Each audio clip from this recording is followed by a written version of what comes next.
আপনি কি জানেন বিটকয়েনের আসল ফাউন্ডার কে? সম্প্রতি লিক হওয়া এপস্টেইন ফাইল থেকে এমন কিছু তথ্য বেরিয়েছে যা পুরো ক্রিপ্টো দুনিয়াকে নাড়িয়ে দিয়েছে।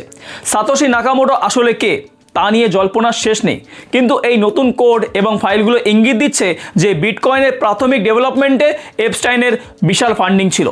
ভাবুন তো, সত্যি যদি বিটকয়েনের পেছনে এমন কোনো বিতর্কিত ব্যক্তির হাত থাকে, তবে কি বিটকয়েনের দাম রাতারাতি জিরো হয়ে যাবে? এই রহস্যের পরবর্তী অংশ মিস করতে না চাইলে এখনই নিচে দেওয়া সাবস্ক্রাইব বাটনটি ক্লিক করুন, কারণ এই চ্যানেলে আপনি পাবেন সমস্ত এক্সক্লুসিভ ইনসাইডার নিউজ যা অন্য কোথাও নেই। বিশেষজ্ঞরা বলছেন যে যদি কোনো দিন বিটকয়েনের আসল ফাউন্ডারের পরিচয় সামনে আসে, তবে ক্রিপ্টো মার্কেটে এক বিশাল ক্র্যাশ আসতে পারে। অনেকেই দাবি করছেন যে বিটকয়েনের সেই গোপন কোড আর এপস্টেইনের লিঙ্কের কথা।